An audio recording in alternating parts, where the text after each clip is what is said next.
Oh, look, he got the fade out too. Nice. Oh yeah. Man, pro mixer for the win. Well, welcome everybody. Welcome to Friday. Welcome to Web3 Storytelling Founder Chat. We thought we would do something really cool and get together and just have a Friday chill session and really discuss kind of an open mic thing, but with a focus on storytelling. And I'm really curious to learn how. We're all in the storytelling space, and so obviously storytelling plays a huge part in what we're trying to create. And a lot of that storytelling involves community, which is what I think makes the NFT space so unique and so different from pretty much anything else. And I think it's the biggest component of utility that we could possibly offer is the co-creation component. It's not something that's never really been able to be done before. And because it's never been done before, there's a kind of an open playing field, meaning everyone's sort of doing the same thing, but doing different things in their own way for their own purposes, because everyone's project is different. So I'm really personally interested to learn how, everyone here is utilizing storytelling and community to build what they're doing. And so in case everyone's joining us, in case you don't know who's here, we've got 2112, we've got Block of Horror, we've got Meta Travelers, we've got Fringe, we've got Visionary Studios, and Adult Fantasy. So everybody, what's up? Yo. Hey.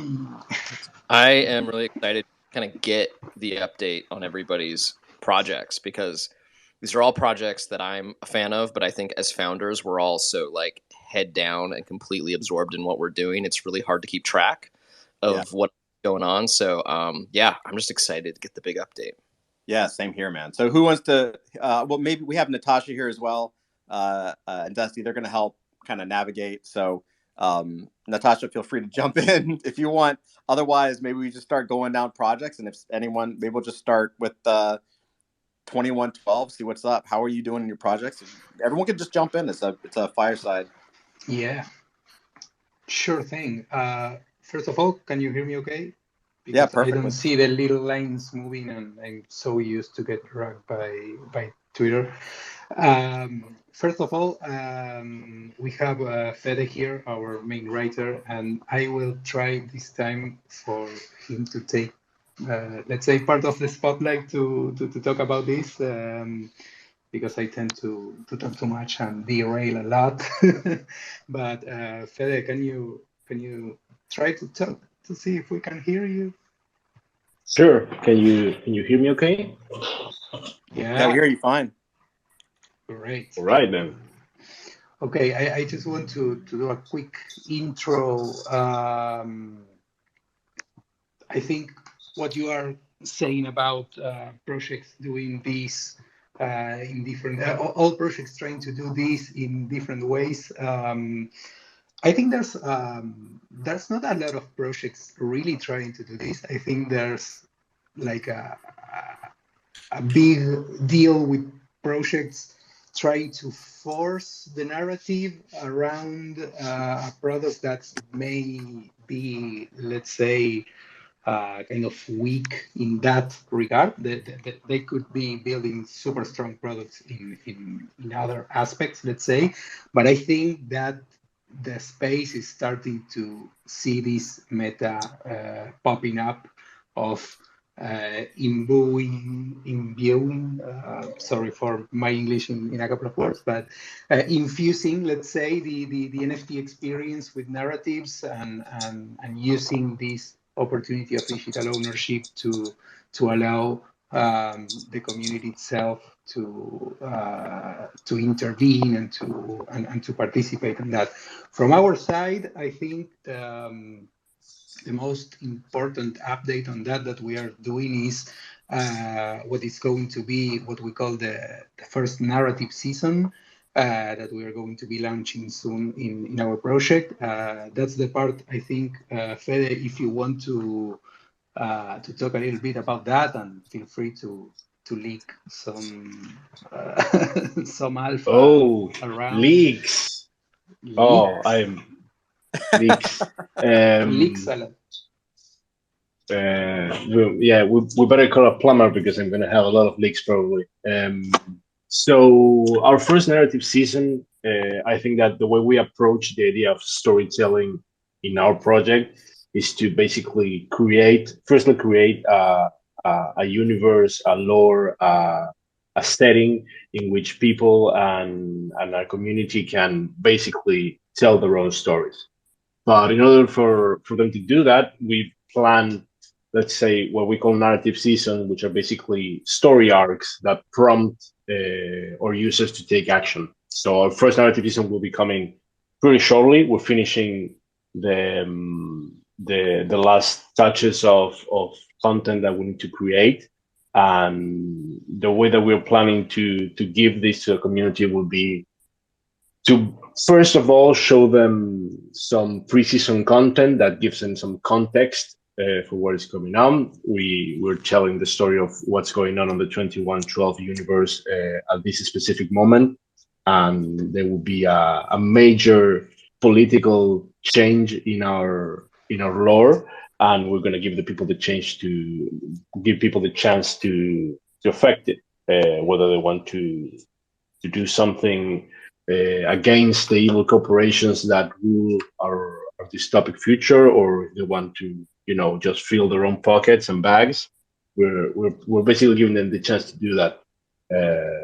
So yeah, that's basically what we're doing with the first narrative season, and of course, everything will have consequences that will affect subsequent narrative seasons that we'll do in the future, and we intend them to have results that affect the actual NFTs, the actual runners that people hold right now, so that they're more unique. They have traits that will only be available if they participate in the event. That sounds awesome, man. Yeah, just to close on that thought, one thing that I also like to differentiate in some way, and I think it's awesome also because it shows how all different projects that are really trying to focus on the narrative can do differently, is the fact that, for example, we are facing this challenge of community affecting the narrative or creating the narrative or guiding the narrative from a standpoint in which we want to provide let's say a detailed enough framework so people can feel, let's say, safe in some way, that they are not messing around with the canon, let's say, at some point. But at the same time, there are other projects that are doing exactly the opposite, that is actually creating the base canon along with the community. I think it's part of what the Fringe, for example, is doing. So I think maybe this is like a natural flow, so they can tell us a little bit of what they are doing. But I've been following that, and it's super awesome. And I see that it's like a clear, different path from what we are doing, and we are both including our communities at different points and for different reasons. Yeah, it's so cool, and I saw you post about this the other day, and was really excited to dig in further, because yeah, this idea, I think what connects what you're doing, what we're doing, is this idea of using metadata in storytelling, and it's something we're starting to experiment with, and something that I'm super excited to keep experimenting with. I mean, kind of how we view it increasingly is that if something ends up in the metadata of our collection, then it becomes canon. That's when it crosses the line. That in our Discord server, people can throw out all sorts of ideas about their own characters, their own drifter, or about the Fringe at large. But, of course, corralling all of those into a comprehensive framework is really difficult to do. But I see that more as just kind of the brainstorm. And then ultimately, what goes on chain is official Fringe fact. And we've done 2 experiments with this that I can really quickly describe. The first one is we created sort of an imaginary scenario. It's called the Shootout at Lycanrod. And the scenario was a large creature crawled out of the ground in the middle of this kind of desert region called the Scablands, and it had a golden mane that reflected light and drew in drifters from everywhere. And this is unusual. Drifters are usually very solitary. They're usually kind of individualistic wanderers, or they go in small gangs. But this massive creature, kind of the size of a freighter, was this big event. It drew people in from everywhere. And then somehow it got violent. It turned into a shootout. But we didn't know the details. It was fuzzy. So we invited the community to be like, was your drifter at Lycanrot? If they were there, what happened? And people started writing kind of stories. Some people wrote like one sentence. And then I think in one case, someone wrote 12 pages. And it was just all over the place. And we got over these 100 submissions. And then what we're doing with that is our artist, Lori Greasley, who did the Drifters, is really good, is kind of known for this series he's done called The Raid, which is like sci-fi Where's Waldo. He's done these really awesome pieces. It's really worth Googling if you do Lori Greasley, The Raid, where he takes like, 50 characters from different sci-fi movies and puts them together in like a big scene together, and you kind of view it from up above. So what we're trying to do with all these entries is our team, myself and Chris and Lori are working through all these stories to then work them into a single piece of art. And of course, this piece of art will eventually be an NFT that also then links to the metadata of all the drifters shown inside that art. And then this becomes part of like the official history, the official canon. And then our other experiment, the one other thing we've tried so far, and I'll try to make it brief so I don't want to hog the stage here, is we just this week completed our first, what we're calling our first lab. And this was a much more kind of like specifically world building targeted thing where we're in this region right now, the Scablands. It's like this hot desert. It's on a tidally locked planet, so the sun never goes down. It's always sunny in the Scablands. And we invited people to pitch ideas about what exists in the Scablands in terms of like minerals and creatures and just kind of phenomena. The only restriction really being it had to be something that drifters can take with them, something they could like throw in a backpack. And again, we just got this deluge of ideas. And this one, we really left it up to the community. It was determined by voting. So after all the ideas were workshopped in Discord, it moved to voting. We narrowed it down from, I think it was like the 70 that we kind of vetted as being in world to the top 10, and then from the top 10 to the top 5. And then those top 5 are being turned into NFTs called loot cards.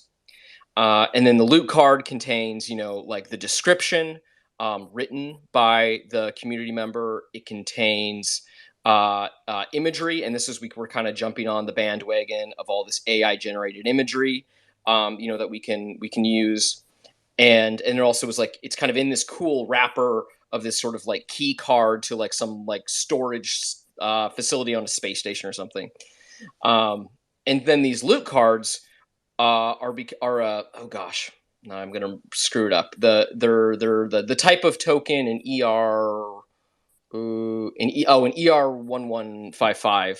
So they kind of exist in a quantity, and they're airdropped to drifters based on their traits. So for example, if it's a mineral in the loot card and your drifter has a shovel, they might get that airdrop because they have the gear to extract that piece of loot. And then so this creates this entire like secondary NFT collection that I'm hoping will eventually also become sort of like an in-world bartering currency for things. And at the same time, what's really cool is, when you're doing collective world building and community world building, there's always this risk that you're like, exploiting your community. You're just kind of taking ideas and using them for yourself. And with this loot card concept, what we're able to do is actually reward the creator of the idea with a bounty of loot cards. So they get 10 to 15% of the amount created as compensation. And if their idea becomes, hypothetically more popular in the fringe, then, those cards that they have, an amount of become more valuable. So yeah, so those are the two kind of world building things we've tried. And I'm very excited to sort of like write, you know, the history of the Fringe on the blockchain. That's wicked. That's absolutely wicked. I love it. I love it so much. It's so good. I guess we'll jump in. I'll jump in. So I got to say, man, I think for like what you guys are doing, it's really interesting because it's we listening to you speak, I can say that we kind of think the same way. One of the things that we did is, you know, one of our core tenets is that we want this project to outlive us. So everything that we try to do or put into motion, at the end of the day, is something that, you know, hopefully lasts, you know, 50 years, 100 years or more. So over the course of time, we're trying to, you know, slowly move out of the system so that the system can kind of grow and expand without us indefinitely. And so because of that, one of the things that we did from the jump was, so we did our initial drop in December, and then we spent the first few months experimenting with game mechanics internally, RPGs internally, tabletop games internally, and also rebuilding contracts to utilize a lot of the discoveries that were made with like how to lower gas and set up contracts for the ability for partners to come in and use that as well. And then the next step for us was to prove that we were going to, at least in our mind, prove that we were going to be here for a while. So we started to drop lore drops. We did two things. The first thing we did is we started to launch something called the lore games. And the lore games is something that happens every Thursday. We're now in the habit. We've been doing it for months. And the lore games is a 30,000 foot view of the adult fantasy ecosystem. It's the universe. And its main goal is for the community to come together and create the main milestones that sort of the fixed points in time of the universe. So we're creating a continuity through that. So it's a spoiler show. You know, it's the kind of thing we say. It's like, look, if you want to be surprised, don't come, because we're basically inventing it. So we're spoiling everything because that's what it's about. And then as we get these bullet points in time, that gives us sort of a gap that we can bridge with other content like other games or comics or stories or what have you. So it's giving us these big guideposts so that we know where we're headed, so that any point in time we can move as these big fixed points in time continue to grow and move out. That gives us the ability to create wherever we want on that timeline, as long as it hints at where that specific point in the timeline is. So it gives us the ability to really create whatever story we want, and as long as we have a little bit of a hint of what part of that timeline it's connected to, it fits. And I think that's really important, at least for us, to, as you're building an expansive universe, to make sure that things flow in a certain timeline. I mean, you can always get crazy with like multi-dimensional stuff and all that, but we really, at least now, we're trying to stay away from that, because that timey-wimey stuff gets really crazy, right? So that was the first thing. And so while we did that, we also wanted to prove that we could deliver stuff. So we did our first drop based on some of the lore game stuff, which was an Ashcan, an Ashcan is a preview comic, and that led to an origin comic, which in part was based on voting from the community of which characters they liked, and from the lore games, some of the ideas that were pitched really kind of spawned the idea. And as we move forward, what we're doing now, and we're about to formally announce, but we haven't totally announced, so a little bit alpha here, is we are starting to build in more of the lore games on the character side of things. So we're, at the end of the day, we want to build systems and frameworks for the adult fantasy community they're the ones that should be able to create the characters and have a system in place for those characters to flourish, and they should benefit when those characters sell. So for instance, you know, if you're putting in work and you're the one writing the story, or you took part in creating a character or whatever it is, when that when that launch happens, when that mint happens, you should be rewarded for your efforts. And I think in our attempt to build that kind of system, it's been incredibly difficult. We've been working on it all year, and we're pretty close to being like able to make an announcement, which is awesome. It's been a lot of work. So like, props to the team for working on it so hard. Especially since, small sidebar, one of the biggest challenges is that we really, at least at this phase, we're trying to stay away from the edge case of crypto NFTs, right? Like there's so many cool tools that we could use, like DAOs and like fractionalization and things like that. And I think that's fine. But for us, at least at this phase, we're just like, what can we do and how can we create this and form this so that people can create everything that they want to create, get rewarded for what they create, all within frameworks that are so basic and so standard within at least the United States, because that's where we are, that there shouldn't be any kind of problem or question or red flag or anything. So that's really what we've been working on behind the scenes. And I think we've pretty much figured it out. So the next step will be character development that rolls out so that the community will have a system in place to start creating the next adult fantasy NFTs. They will create them themselves.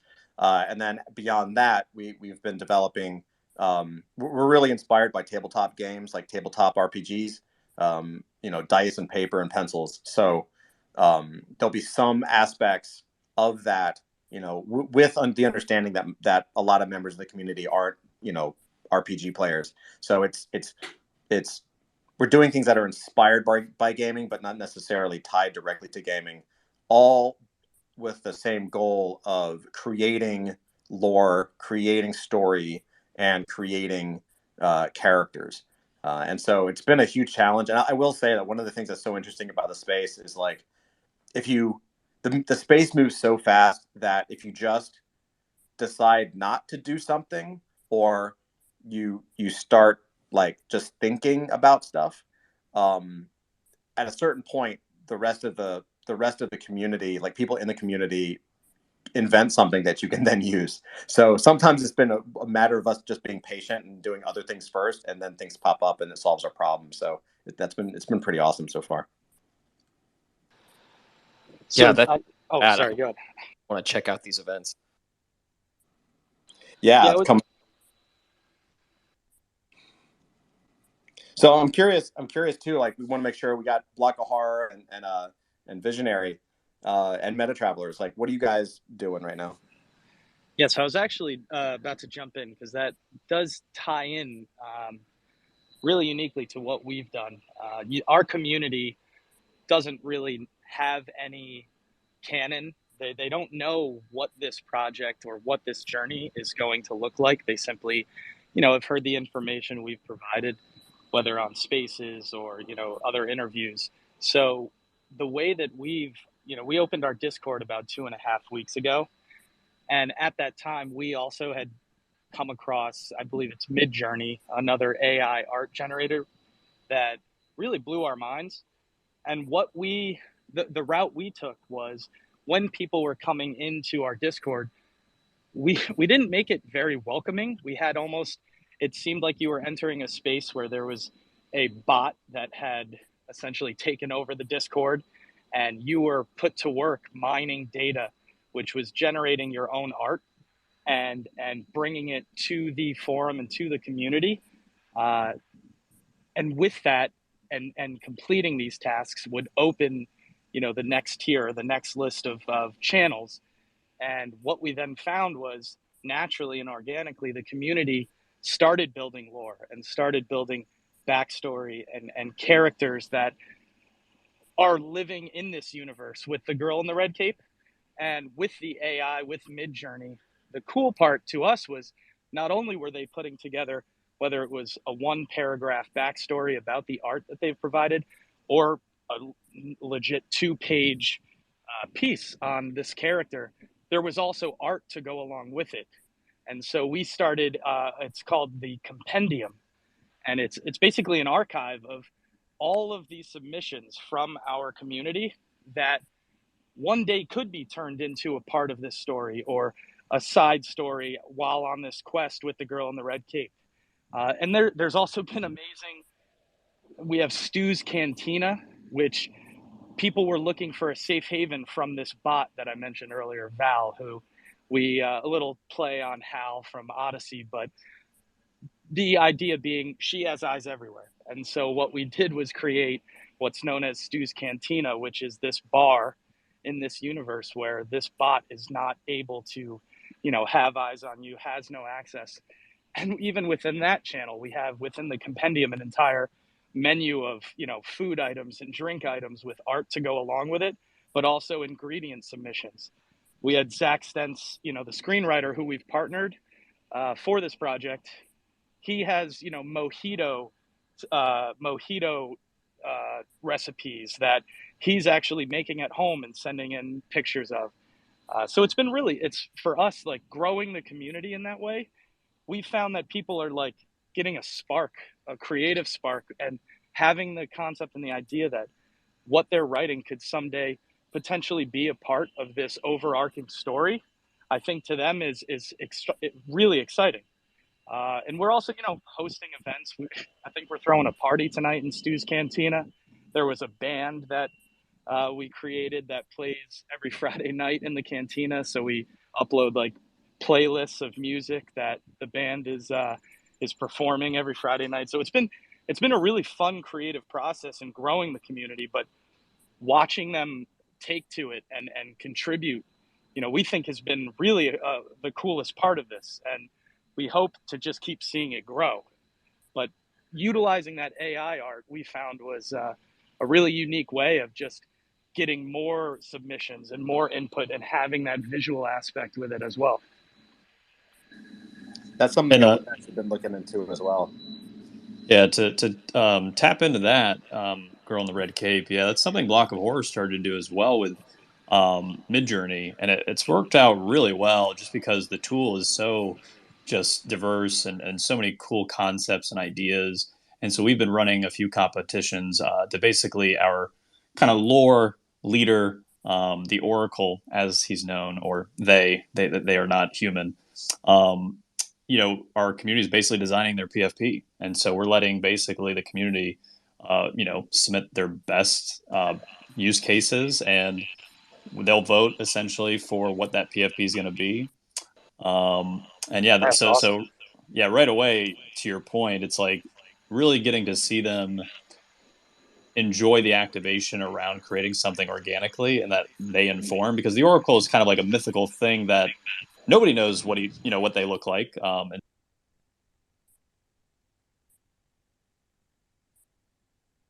Did you get rugged? Yeah. I think so.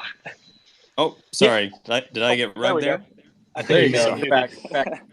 And then one other thing, we actually had our first development session last week on a Sunday, and we had like 60 people from the community there. 20 people came up on stage pitching ideas based on our first NFT, which is what we call House. It's basically a floating haunted house and a movie poster, and so it's kind of basically our story prompt starting point to do a narrative podcast.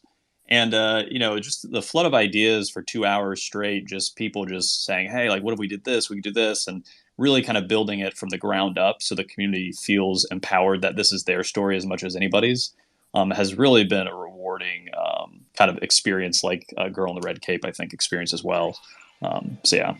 For sure. Yeah, to be honest, we actually, and I think the AI art actually played a really big contributing factor to it, but we had members that were essentially creating like ops channels where early on in the Discord there were characters created. There was a character by the name of Lure, L-U-R, and apparently he's missing. And we had people generating AI art of newspaper covers with Lure is missing, and on their own had teams of the community creating ops channels where they were essentially going back and forth as if they were on radio mics, searching for Lure and putting, utilizing the Midjourney bot to create what vehicles they were driving in, aerial helicopter shots of the cities that were bombed while looking for Lure. So it's almost, I think the bot has also led to a lot of the community members, including us as a team, to unlocking like a creative side of us where in the Discord, I'm a character. I've never planned on doing that. I didn't think I could do it, and now I know I can. So it's kind of allowed people to unlock this creative side and really just run with it. And to us, it's been awesome watching it just happen naturally. And I love that because, you know, in essence, that's essentially, I think probably a lot of us here is literally what we set out to do. The way I look at Web3 is it's not about, you know, let's say funding the project for an artist or anything like that specifically. What it's really about is driving fans to have a greater seat at the creative table and actually feel empowered to be an artist with us, right? You know, I can go write a screenplay and sell it to Hollywood, but that's no fun. Like, you know, I much prefer personally that I have a whole community that together it's our collective art, and each person, no matter their skill set, can kind of really have a piece of ownership. You know, kind of like obviously everyone's been saying like Fringe, etc. And that to me has been kind of the mission since day one: is how can we position the community to, you know, really, you know, stretch those creative artistic muscles? Because I think, you know, in this world especially, if you're not a professional artist, well, where's your art, and where are you allowed to exhibit it, and to demonstrate it and to showcase it and to share it? And Web3 is a place where that is finally allowed. And I think that's like a super vital thing to cherish in this space moving forward, is it's not just about getting Brad Pitt in here to do his project to raise money for him to do a film. It's really about his fans being a part of that process in a new way to activate them as artists, you know, and they don't have to make money from it directly, but at least that experience and that enrichedness that I think we all, you know, love about art and culture, et cetera. Yeah, I think it's really cool that what we're all really doing in our own way is creating that framework or that structure. It's essentially a system for saying, well, okay, from the ground up, we need to make the story, or we need to create this world. We need to do world building. How do we not just energize the community, but to your point, like, how do we open up and allow people to unlock their creative side, regardless of their past skill set history? And I think you know, NFTs has done that in generally for creators and for artists and for a lot of people. And now the tool sets are the visual tool sets, writing tool sets. There are things out there now that are unlocking that for pretty much everybody else. And so we get to be in a position where we get to say, okay, we're kind of on the edge of the cliff here, saying, you know, as a group, we're on the edge of a cliff saying, like, okay, these things are all brand spanking new. Like, we get to play with these toys first. So we get to kind of to say, okay, how are we going to fit this puzzle together and really, you know, set it up so that the next generation of creators can really just blow it up. With that, I'm really curious about you know, Meta Travelers and Jason. What's up? Like, how are you guys doing this? Sorry about that. So our story is not, at least the canonized side of it, it's not necessarily decentralized. The canon of our story is delivered through a motion comic book, which is available on YouTube, and it's written by Andy Lanning and drawn by Anthony Williams. I just pinned the link to the playlist to the space. But it basically follows, you know, this human, Matt, who encounters a Nibiru, and the Nibiru are a race of symbiotes. So this Nibiru is in great distress at the beginning of the story, and he kind of attaches himself to Matt, and then Matt is faced with, you know, what does he do about that now? And that's kind of the jumping off point. One thing we have done is, you know, the collection, the Nibiru collection, does confer to its holders the IP rights of the token itself. So our community is empowered to generate their own content using the Nibiru materials. We provide 3D model files in the forms of .glb, through our website. And if you would prefer to have a .fbx, then you can request it and we can deliver it to you.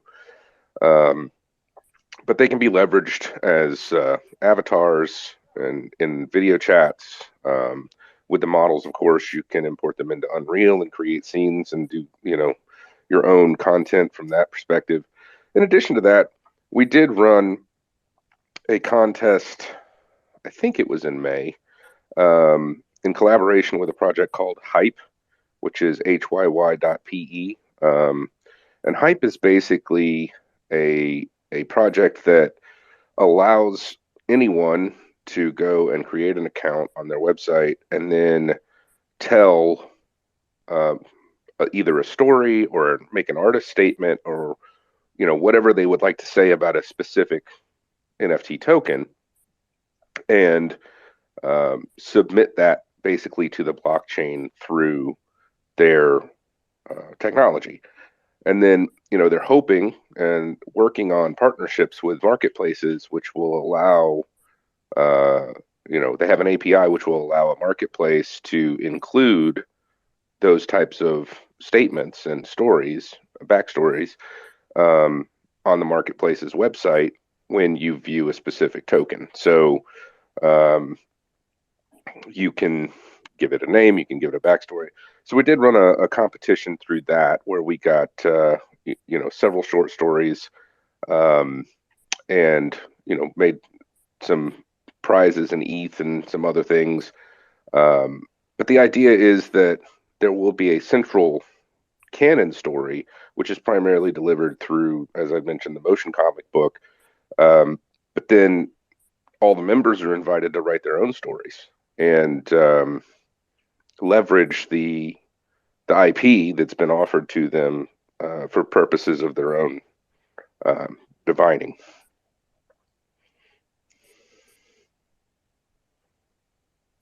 That's awesome.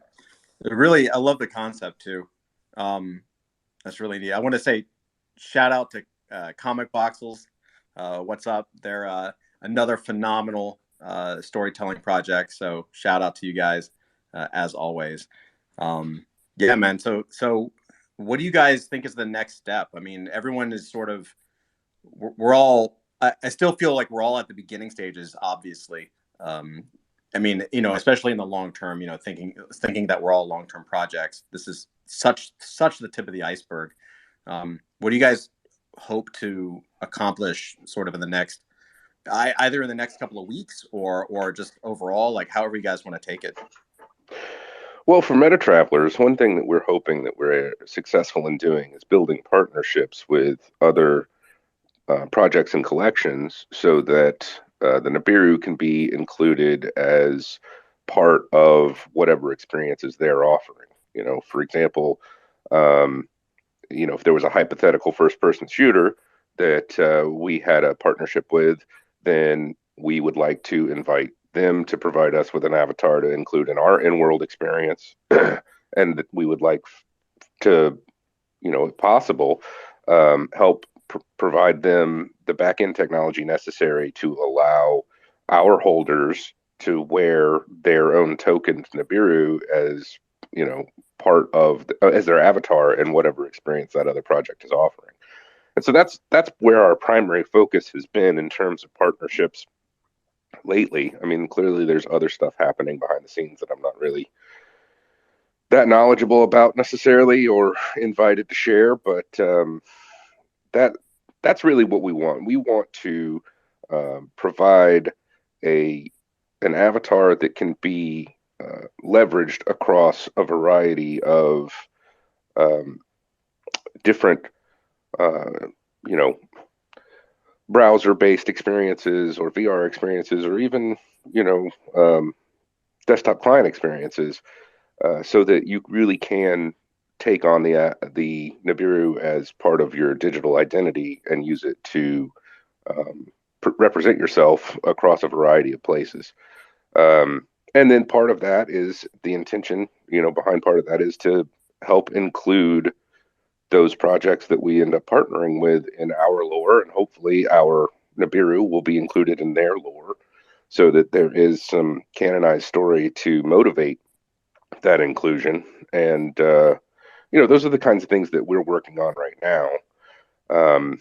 But I'm just the community manager, so I don't really have I'm not in all the rooms where those conversations are happening. You're the best, Jason. Don't forget it. But Well, I love it, dude. You know way more. I love how you just like roll it off and you're like, but I don't know too much, and you're just like dropping bombs, dude. I'll say for us, we as we move forward, we really do want to try to create as much as possible a decentralized universe where people feel free to, as long as they're members of our community in some aspect, they feel free to create and develop and modify and sell and push the word out about what it is that they're creating and what we're creating together. So we're so laser focused on that, and that's also why we try to, just from our community perspective, we try to lead by example for our community, just by doing partnerships and doing we have licensing deals coming up and things. We're pushing the property out there, and it's certainly is to get the word out, of course, but it's also to show our community as an example of what they can do as well. And so that's sort of where we're headed. 2112, what are you guys doing?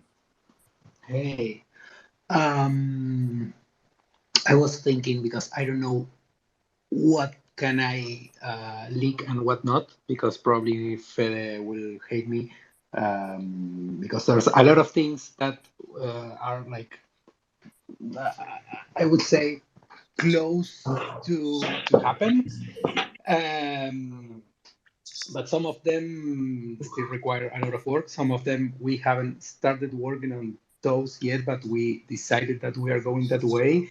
But let's say for the upcoming months, I would say, after the narrative season is done, and for example, the runners that participate in this narrative season start seeing their characters' metadata mutating based on what they were doing.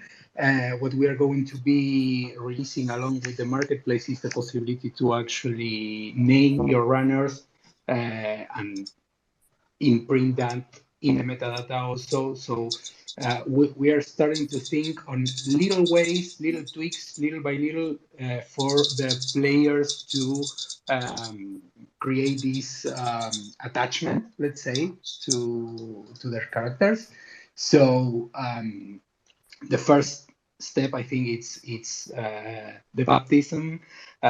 Start having your characters having only a number as a name, and let's say the immediate next step after that is the actual let's say canon backstories for each of the runners. One idea that we are playing around with, and we are trying to solve the implementation part of that, is to create a whole set of generative backstories for all the runners, even the ones that haven't been minted yet. And that may include everything related to the origin story of your character, in the sense of the things that you cannot decide, like where you were born, the context in which you were raised, let's say, these kind of things that you cannot decide in real life, let's say. And from that point onwards, implement a system in which the story of these runners, from that point in which, okay, I cannot decide where I was born or my early days, but at some point I can start deciding for myself what to do with my life. And we want to introduce that to each of the players, to each of the holders, so they can start, let's say, manufacturing the backstory of their characters, and all of that is evolving in the actual metadata of each of the NFTs. So at some point, for example, you could go to OpenSea and start filtering the runners by the place they were born, or I don't know what happened to their parents. If you want a character that is basically Batman, you can just filter, and let's see if there's one that got their parents murdered by robbers or something like that.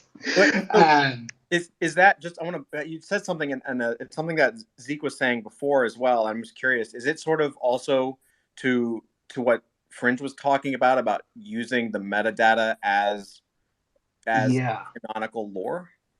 Yeah, because there's one thing that we discover at some point after we mint.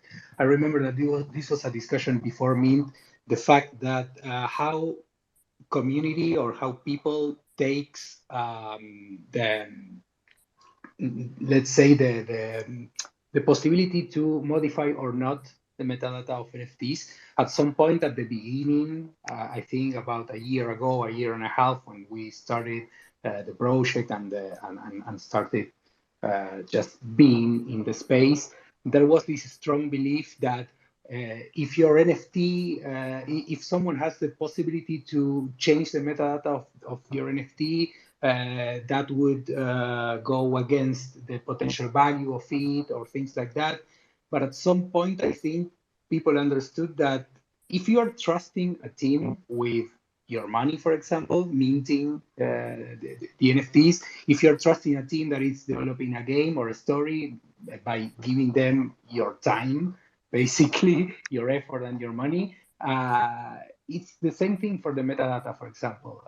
We have the possibility of update the metadata. The thing is, which tools do we put in place so that's, let's say, used for good and not for evil. So at some point, I think it's actually necessary, because the metadata is this thing that the NFTs carries through, no matter the platform, no matter the app, no matter the marketplace. So starting, for example, with the names, if you want to put a name to your character because it's yours and you want to start developing their story, that's something that should be imprinted in the metadata. And if at some point you decide to sell it, once you put a name to it, probably it's going to be even harder for you to take the decision of actually selling that NFT. But if you are selling or if you are buying and you go and buy an NFT that has a backstory, that has a name, that's the other interesting thing to discuss, or the other interesting challenge. In our universe, it's kind of easy to solve, let's say, because it's a sci-fi futuristic setup in which people can forge new identities. People can basically be whoever they want to be. But I don't know, maybe there's a narrative project in the future that it's about like regular people living regular lives, and you see that NFT that it's like a scene, like the scenes, the good old game that we all play. Imagine seeing that scene growing and going through life, and all the things that happens to him or her. It got imprinted on the metadata. How Like, can you sell it? It's like your yeah, son. I like that, using metadata as like a lifetime timeline is pretty awesome. That's something I haven't heard before. Yeah. What for Fringe and Block of Horror and Visionary? What are you guys doing next? I was just going to piggyback on what Brula was saying there, in that we had to figure out, as far as like the timeline goes, in this shootout story we were putting together. It was inevitable that not everyone survives the shootout, and so there's this big discussion, and we did decide that, all right, we're not going to force death upon any drifters, but you can volunteer to die in the shootout. All right, okay, tell me more. Just because, and your metadata will list you as, like, shot at Lycanrot, like dead, but ultimately, kind of how we contextualize it, we're like, well, we're not in a specific timeline as we explore the Fringe. Like, eventually all drifters will die, or we go back in time and there can be prequels. And also, we're looking at, history essentially from a non-linear perspective. And a lot of people volunteered to die. So that was cool, I guess. Yeah. So just really briefly, like, moving forward, we're minting our Drifter collection in 4 phases. We've started in the Scablands, where we minted 1,500. And then in November, we're going to go to outer space. and mint 2,000 drifters who are asteroid mining or space pirates or part of various expeditions, different gear, different tools, and of course, a whole different kind of, calendar of storytelling. We're going to be building spaceships. We're going to be asteroid mining. From kind of more the behind the scenes perspective, I mean, one of the things, and I know we don't have time to really open this up to a discussion, but at some point, I want to talk to some of you about, like, right now it feels like we're creating a very Discord centric experience. And for those of you who don't know, it's like, I'm a filmmaker. The eventual goal is this will become a film. A film will emerge out of this world. We're working on that at the same time, but we're trying to include everybody in this world building process and tell these stories in an early form. And Discord is really good at world building. It's really good at getting people together and collaborating on ideas. However, if you're one of our holders who just like thinks it's cool and just kind of wants to follow along and just kind of see stuff as it emerges, it's actually much harder for us to accommodate that, because when you jump into Discord, it's like so overwhelming. If you're not in the Discord like at least, a couple times a week, it's difficult to like keep up. And the way it's set up just doesn't allow for you to kind of dabble as easily. And we just did a big newsletter that summarized like the last month, with people really liked. But I think moving forward, I'm trying to figure out not just how to serve our audience who's like really invested in like the creativity and really invested in the world building, but also people who just like bought a drifter and think this is cool. And I think like really it's gonna require some investment in probably like a custom interface that puts together our whole NFT ecosystem that's developing, with your drifters and your loot cars, potentially your future spaceship, and all of these things, and in ways that you can interact and experience stories that's very like catered to someone who is, really kind of into NFTs as a fan and for entertainment, less so to be like really involved. So that feels like a big challenge right now that we're trying to crack. Yeah, to jump in on that, one thing the Block of Horror is doing is probably the next week or two, actually, at least to address a portion of that, is we'll have a voting portal on our website that'll be launched with some new features that I think I'm gonna have to check. Some new other projects may not have yet. And so one thing we are going to do is utilize the voting portal more than just like a click A, B, C, D here, is actually give information as to updates as to what's happening with context. And so obviously with like community driven content, right, we have a lot of great ideas, a lot of community input, a part of the like giving credit where credit is due, and or just, helping frame the best story possible out of all these amazing ideas is to give context when people are voting. And so part of our plan is to really give the context as to like, hey, where did this idea come from? And if we choose A, what does that mean for the protagonist's fate in Act 2, right? Like to really kind of flesh out the meat and bones. So it's not just like a gimmicky, like click this button here. It actually gives them a deeper dive into the psyche of like what this could mean if we go this direction. Kind of like a choose your own adventure. Like, if, obviously if you saw Bandersnatch, if you play out a scenario left, it shows you exactly where that goes. He jumps off the building, goodbye, end of story. Whereas, if you would have chose the other way, things could have gone a different path. So that's just one element we're working to, launch and build out. But to your point, I think it's going to take a lot more integrations even beyond that to really just kind of let people who are your different levels of fans to engage at any level that they are comfortable with and still feel like they have a seat at the table. They can, see through the looking glass. So that's definitely something, we're cognizant of too, and want to definitely get ahead of. If I may speak to that as well, I feel like that is a challenge that the entire space is facing because Discord has a lot of strengths, of course, but it also has a whole lot of weaknesses, not the least of which is its security issues. But on top of that, it's by design intended to thread all these different conversations.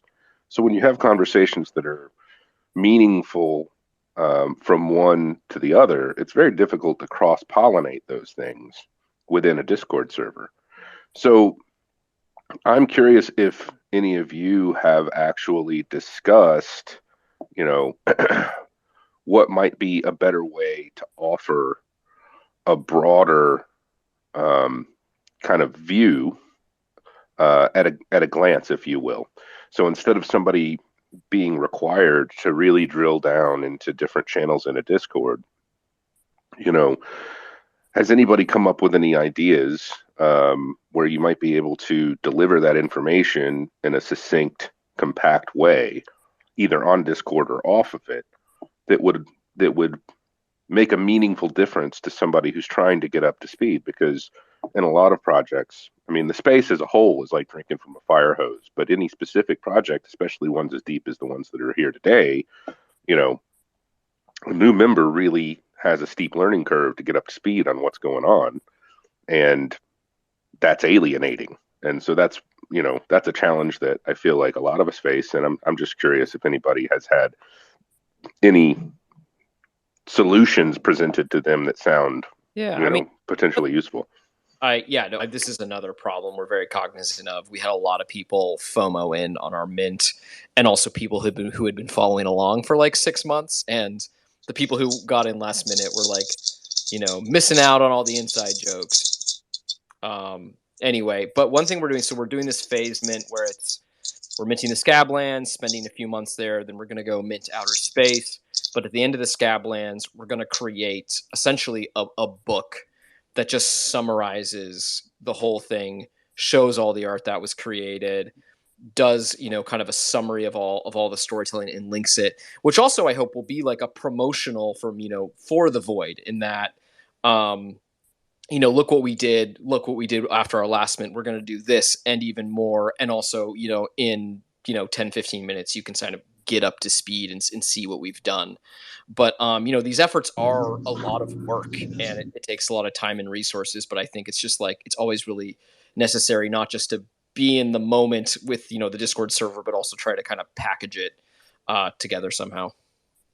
For sure. I want to I'll say it really quick. I'll say that for us, we've been on the back end. We're working on a web app to kind of bring in our members and to similarly do the same thing. We've talked about doing character omnibuses and setting up systems to centralize the data from a decentralized community, and then using traditional digital marketing techniques, basically, and tactics to bring new people in, because I think that way you can create a really good onboarding system and a flow that can really break in new people, so they can learn about the lore, they can learn about how things work, and then they can jump in without fear of, you know, jumping into this pool with people like throwing like inside jokes and weird things and memes, and all of a sudden this whole language that they don't understand.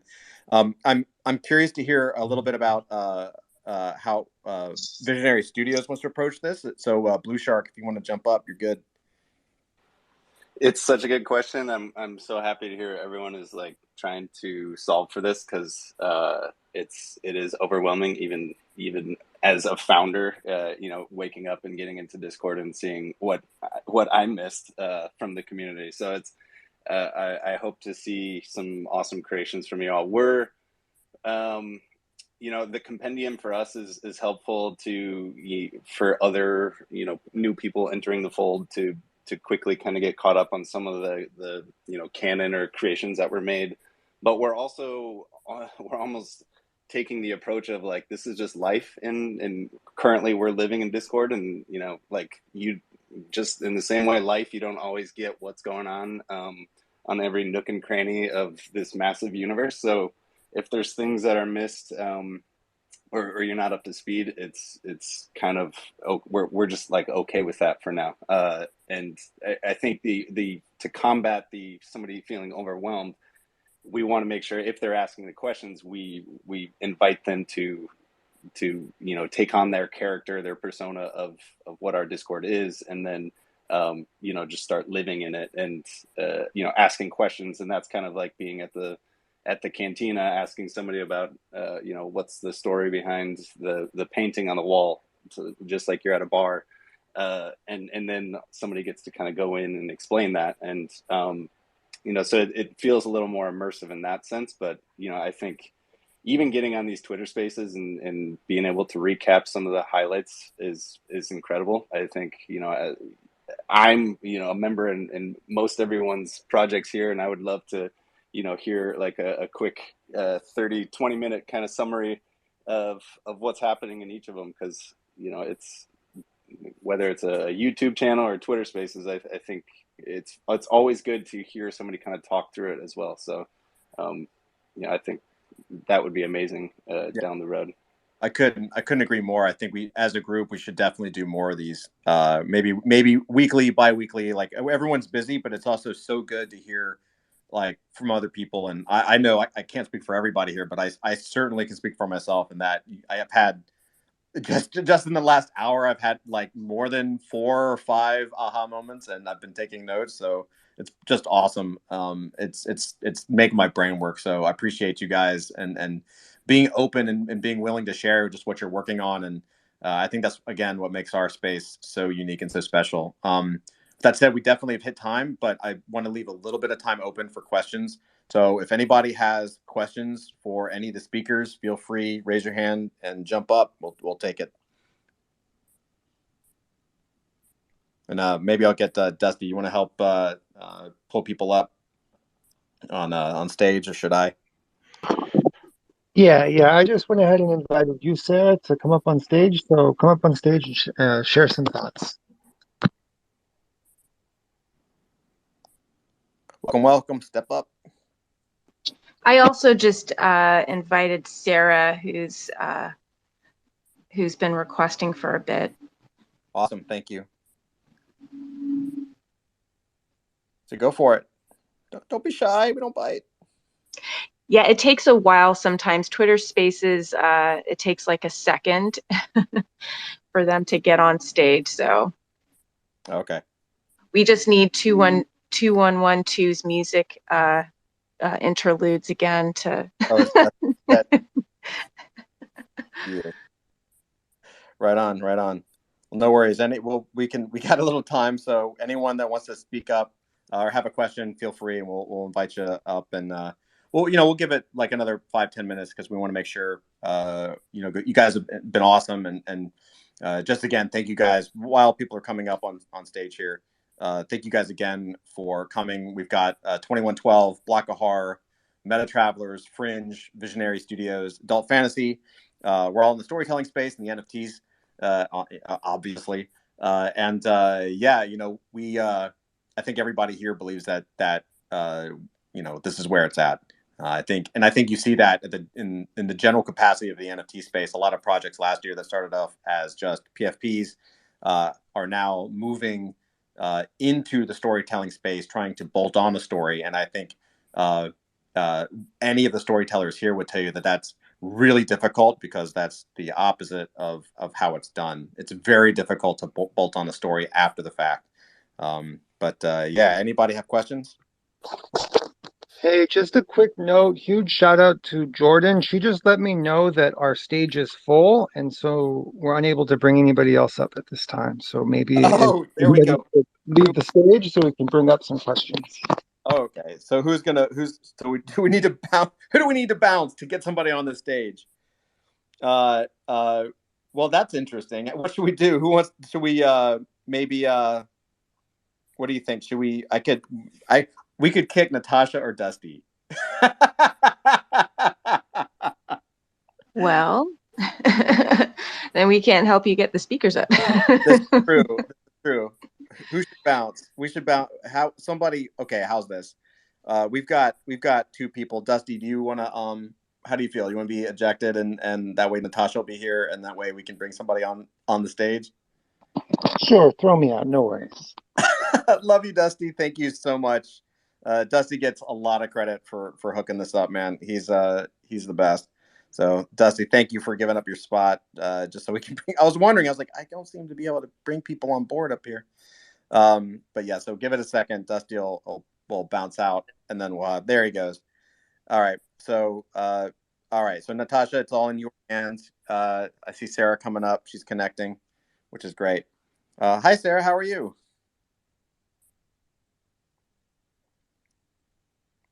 Feel free to unmute. You're good.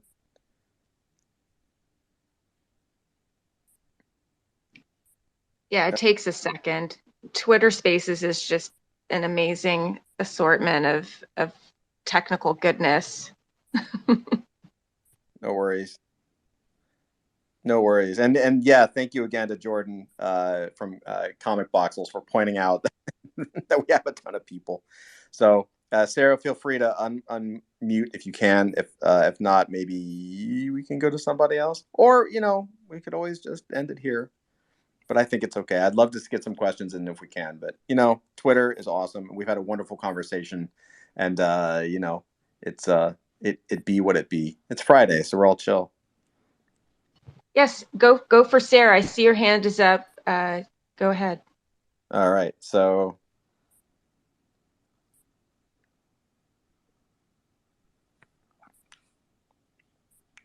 I have the option to unmute everyone. This is where my lack of Yay! You did it. Oh, okay. I felt a little bit like Ariel from The Little Mermaid. I'm like, okay, I'm going to start sending smoke signals, but I don't know how to unmute. You guys are awesome. And one of the things I wanted to mention is how powerful this panel is right now, and how wonderful the stories that are being told in these spaces. One of the beautiful things about being involved with so many different communities is that you get to hear folks who are desperate to change their stars. And when they sit in these groups with projects and lore that resonates with them, it's inviting them out of their comfort zones and shells to start being active. And I'll give you, for instance, I have been a part of the adult fantasy group, and I am blessed to be a part of the Fringe Drifters.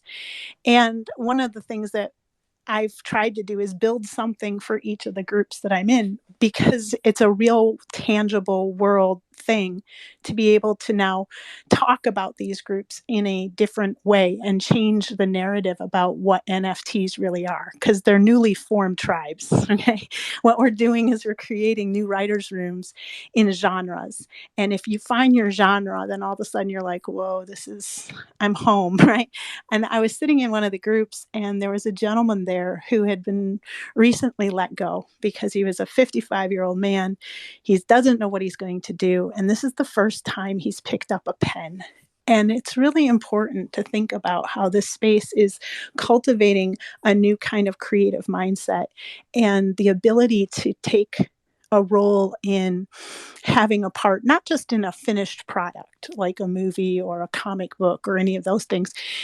It's for them to see the realization of maybe a dream they let go of when they were young and had to just get a regular 24 or a 7, 8 to 9 or whatever kind of job, and you guys have collectively, or this space has collectively lifted up and edified a whole entire group of people who never believed they could be writers, never believed they could be animators, never believed they could, think up things and embrace the inner 8-year-old who thinks up of creatures and everything else. And one of the things that the Fringe Drifter, I think Zeke had mentioned, is volunteering at Lycanrod and being willing to die. And as a character, this is a big question. Are you willing to let your NFT die so that storytelling can live? And I think that's the crossroads moment. It doesn't matter which platform you speak to your end consumer, whether it's Discord or Twitter or Telegram or even old-fashioned, email, right?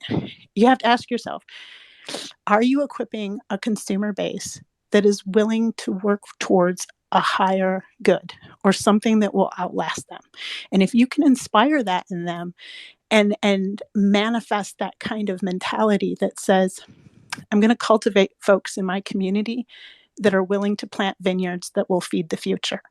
That's going to what's going to open up not just the Web3 digital overlay. It's going to onboard a bunch of creatives that are willing to take a chance, because I know my character's going to die. It even has a costume of that Lycanrod. But she dropped a journal, and that journal's going to be picked up by somebody. I don't know who. maybe it might be the old man that just doesn't think that he can write, but I'm going to force it because I'm giving him a gift. You know what I mean? Or the fact that I'm going to trust the community to let my character live on in or immortality on the blockchain through their stories. That is the power of storytelling, is to have a compelling and contagious something that somebody is so compelled to go and tell. And each one of your projects on stage today are those kinds of people. They're those kinds of stories. I mean, I've got Sim and I've got my Grumblebee, who is absolutely delightful. And I'm making up stories for these characters, knowing full well they're not going to be part of lore. It's just that they're spurring me as a creative to be a better writer and explore genres that I normally wouldn't. So I want you guys to continue to go on to greatness. You're doing awesome. I'll say this, Sarah, don't doubt yourself. The whole point is that it becomes part of lore. So don't doubt yourself. But Sarah, thank you so much. Thank you so much. That's awesome. I think you really touched on a lot of things that you know, a lot of the reasons why we do this. Certainly we want our own projects to be successful and all this kind of stuff, but ultimately, it's really up to us as a group to help us learn how to set the stage and set the standards for ways that people of the future can create and make a living and support themselves. And if they can do it through the projects here or through other projects, I think that's the ultimate goal of what an NFT project or digital collectible project should be. So thank you for that. Is there anybody else that would love to hop up here before we call it? Feel free. I learned that I shouldn't hit the mute all button, so that was good. While we're waiting on another question, I just want to encourage everybody to give all the projects and the founders up here a follow, and especially if it's something that you're interested in, go over to OpenSea and see if you can't find an entry point for yourself. 100%. Great point. Yeah, absolutely. By all means, please, everybody, follow the projects that are up here. 2112, Block of Horror, Meta Travelers, Fringe, Visionary Studios, Adult Fantasy. We all certainly appreciate it, and you won't regret it because I personally can vouch for all these teams with whatever that's worth. I know everyone up here works like hardcore every day to do everything they can to make the best project and the best releases possible, and that's really what it's about. It's a lot of hard work, but it's times like this where it pays off, right? Where you just get to talk to people and really see what's going on.